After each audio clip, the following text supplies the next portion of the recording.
Perjalanan kuliah saya itu, saya masuk di September 2020.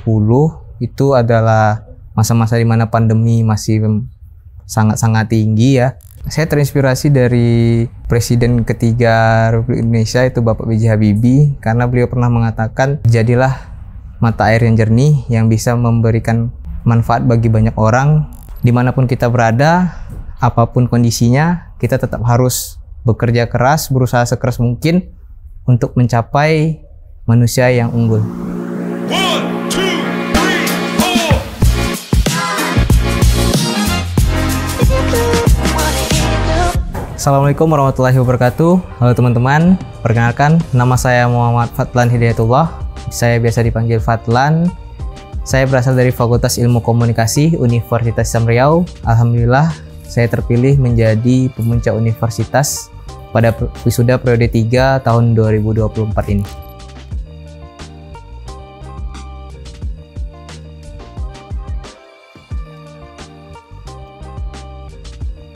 Perjalanan kuliah saya itu, saya masuk di September 2020. Itu adalah masa-masa di mana pandemi masih sangat-sangat tinggi ya. Jadi pendaftaran semuanya serba online, bahkan PKKMB pun waktu itu juga online. Tapi ya bagaimanapun masih ada semangat di dalam diri saya untuk terus melanjutkan pendidikan sampai ke jenjang yang lebih tinggi.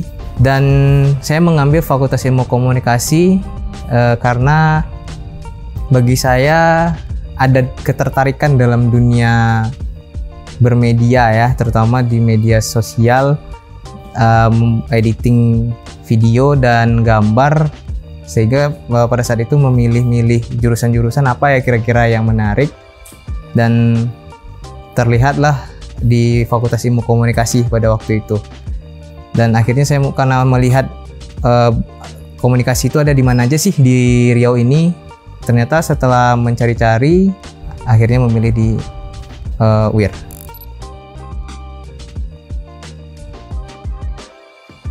Kalau motivasi ya, bagi saya terinspirasi dari Presiden ketiga Republik Indonesia, itu Bapak B.J. Habibie, karena beliau pernah mengatakan, jadilah mata air yang jernih yang bisa memberikan manfaat bagi banyak orang. Jadi saya ingin sekali rasanya ketika saya mengenyam pendidikan yang lebih tinggi, saya bisa memberikan manfaat saya ini, diri saya ini dan hidup saya ini untuk banyak berfaedahnya bagi banyak orang.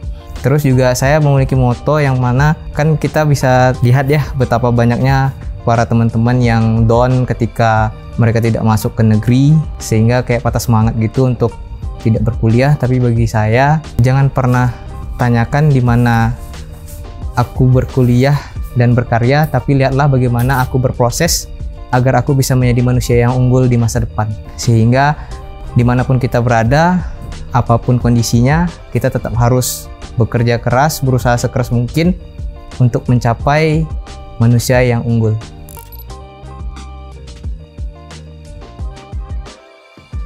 Kedepannya setelah tamat ini, saya memilih untuk berkarir terlebih dahulu, dikarenakan kondisi perekonomian keluarga juga, sehingga saya harus sebelum mengonsepkan akademik saya ke depannya untuk mengambil magister, saya berkarir terlebih dahulu, mengumpulkan akomodasi dana agar nantinya ketika saya mengambil magister tidak ada halangan yang berarti di pembiayaan.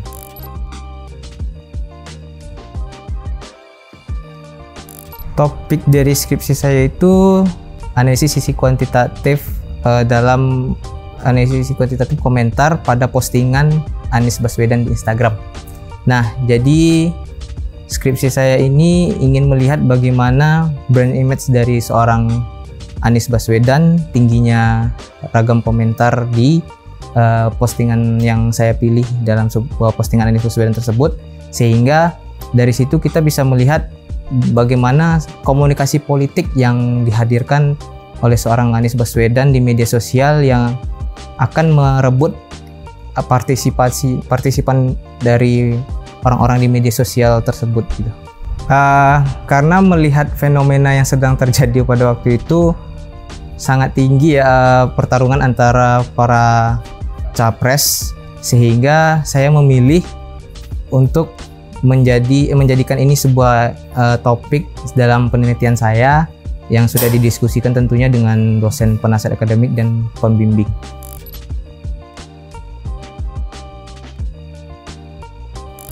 Kalau untuk kegiatan mahasiswa, saya pernah di Vkom itu, saya pernah bergabung di Badan Eksekutif Mahasiswa. Itu tahun 2021 kalau nggak salah saya, itu di semester 3. Saya bergabung di BEM itu mengambil divisi Humas dan saya menjadi anggota di situ. Kemudian kalau untuk di luar Vkom, saya pernah juga menjadi LO dalam pertukaran mahasiswa 2 UIR. Itu terpilihnya pun juga sebenarnya saya terkejut karena nggak terbayangkan oleh saya ditunjuk langsung oleh Kaprodi mendampingi beliau. Saya nggak tahu pertimbangannya apa, di WA saja tiba-tiba malam itu ditelepon bahwa saya ditanyakan apakah mau untuk mendampingi beliau menjadi LO di PMM 2 tersebut. Gitu.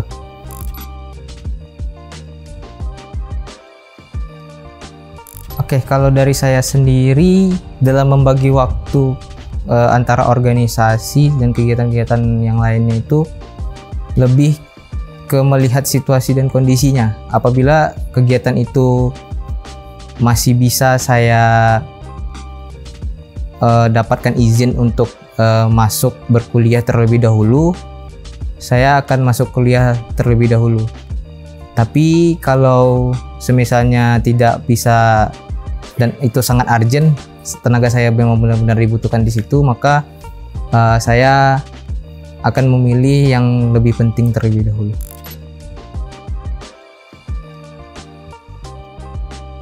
Kalau untuk tantangan perjalanan akademik, itu yang pertama itu jarak tempuh.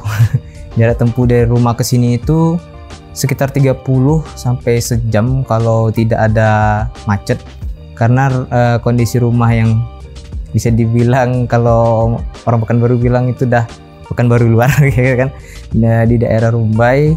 Jadi perjalanan itu harus saya akomodir setiap hari pulang pergi dari semester awal sampai semester akhir ini. Saya merasa tertantang harus bisa memanajemen waktu dengan baik apabila ada kelas-kelas yang harus ada jadwal pagi jam 7, itu jam 6 paling mentok sudah harus berangkat dari rumah supaya tidak telat sampai di kampus. Tugas-tugas yang sekiranya membutuhkan kreativitas yang lebih, sehingga apalagi Fakultas Ilmu Komunikasi yang dengan seni editingnya yang harus bagus, sehingga itu menjadi tantangan buat saya mempelajari lagi secara otodidak tentang dunia pereditan dan lebih menguasai lagi sih dengan tugas-tugas yang diberikan dosen.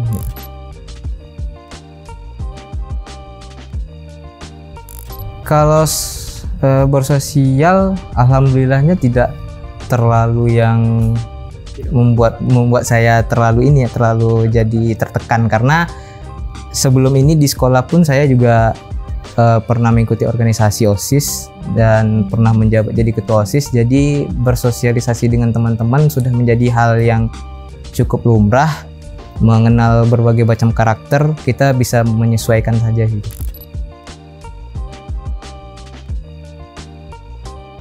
Sangat bagus sih menurut saya, karena waktu itu pada masuk di UIR di Vkom ini teman-temannya sangat antusias sekali sih. Apabila ketika kita, apalagi waktu itu zaman COVID, kita ngumpul di Pekanbaru, kita adakan pertemuan sehingga bisa berkenalan satu sama lain, dan di situ asik-asik aja sih obrolan yang kita omongin gitu. Nggak ada yang mengejudge ataupun kayak memandang sinis, itu nggak kita temuin kalau saya.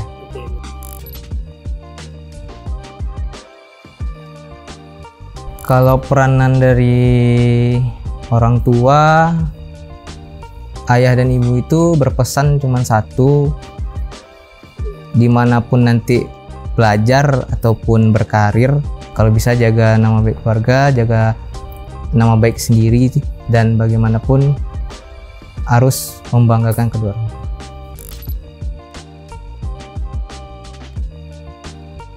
Pertama kali yang saya kasih tahu itu mama.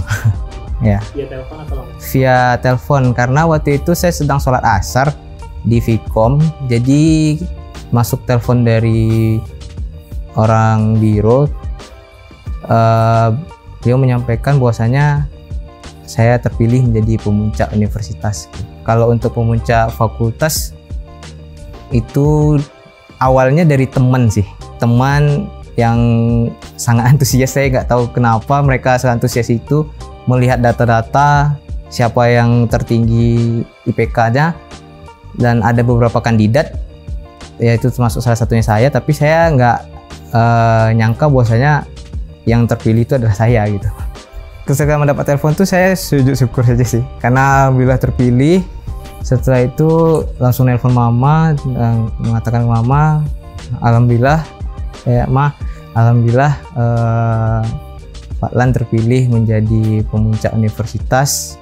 Tadi udah dapat telepon, senang sih rasanya. Mama juga mengucapkan alhamdulillah, sujud syukur juga karena anaknya bisa melangkah sejauh ini dan nggak pernah terprediksi sih sebelumnya.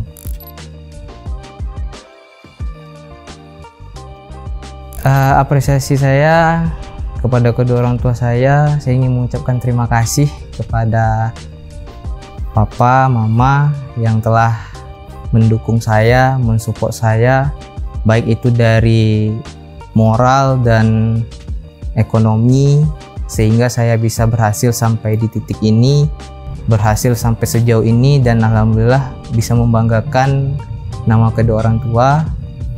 Saya juga ingin mengucapkan terima kasih terkhususnya kepada dosen penasihat akademik saya, Ibu Idawati Amikom, dan Ibu pembimbing saya Ibu Dr. Fatmawati SIPMM yang telah membantu penyusunan skripsi, yang telah membantu proses perkuliahan saya sehingga saya bisa sampai di titik ini, bisa mendapatkan gelar ini.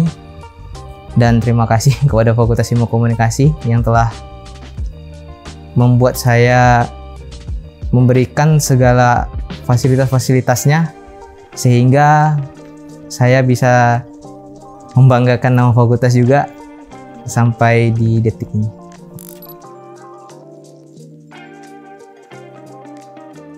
Untuk teman-teman yang sedang berjuang menuntaskan skripsinya, yang jelas kerjakan apa yang disampaikan oleh dosen pembimbing. Walaupun revisiannya itu banyak, walaupun catatannya banyak, tapi kerjakan saja apa yang diminta dosen pembimbing ataupun penguji. Itu sebenarnya itu adalah sesuatu yang sudah mereka kaji, sesuatu yang sudah mereka teliti, dan itu adalah yang terbaik gitu. Walaupun kita punya pemikiran, oh ini nggak sesuai nih dengan penelitian kita, tapi kan ketidaksesuaian itu bisa kita diskusikan lagi dengan dosen pembimbing, bisa kita cari jalan tengahnya yang mana agar pemikiran kita dengan pemikiran dosen pembimbing itu bisa bersatu, dan skripsi kita pun bisa kita pertanggungjawabkan dan selesai.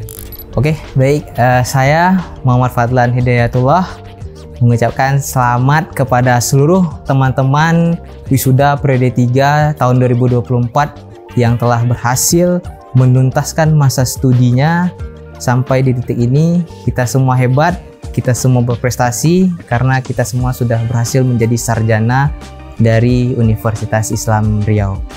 Oke, baik teman-teman semua, sampai jumpa di next episode cerita inspirasi pemuncak lainnya. Dan semoga setelah ini akan lahir pemuncak-pemuncak yang hebat di periode-periode berikutnya. Terima kasih. Assalamualaikum warahmatullahi wabarakatuh. Bye.